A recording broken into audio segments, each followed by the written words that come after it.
Hello, soul pleasers.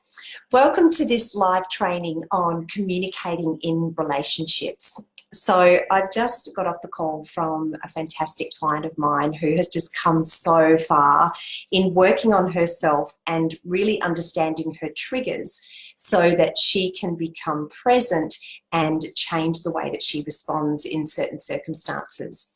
So today we were talking about her relationship with her partner, and she was saying that the main problem that she has with the relationship, which many of you will relate to, is communication. Hi, Kim.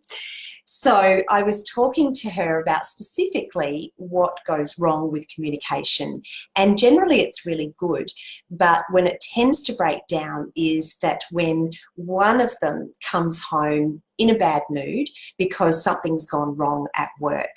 And I'm sure that if you're in a relationship, and particularly if you have a family, you can really relate to this, because of course things happen in our lives outside of our relationships, and we bring our experiences into the relationship.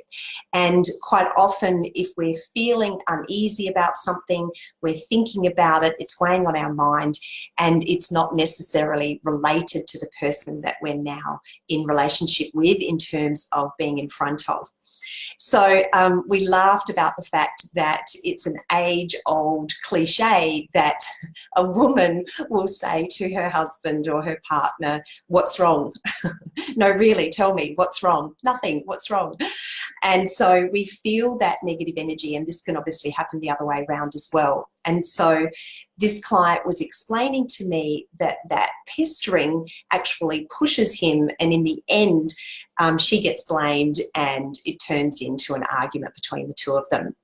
So my advice to her, because she's done so much work on herself and she is able to diffuse situations where she has a negative emotion through the work she's done really quickly, is first and foremost, as soon as he walks in the door and he's in a bad mood like that, is to actually say to herself, "Have I ever felt like this? Have I ever done this?" And this allows her to come from a place of compassion. So rather than wishing that he was in a good mood and then trying to fix it by saying what's wrong, instead she comes from this place of compassion and understanding. And this means that her energy is not a mirror of his, because as soon as we become defensive, we start the war. So that negative energy walks into the house, we then react to it with more negative energy, and we end up with an argument because of that negative energy bouncing against each other. So coming from a place of love and compassion and understanding rather than judgment, it's like, yeah, I get it.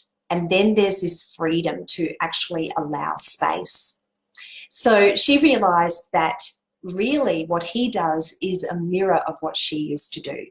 And so it's that understanding of, I'm actually creating this in some way as well. And so therefore, the only person I can fix is me. I cannot change another person. And so what I can do is bring a different energy to the situation and just allow him to be where he's at. So if any of you ever experience this with your partner, I hope that this little tip helps you. And if you're interested in learning more about how you can work on your own triggers and your own emotional ups and downs, you're very welcome to join me on my free masterclass, How to Unleash Your Inner Power Without Losing Yourself in the Process. And the link to that is reconnectwithyou.com. Have a beautiful day.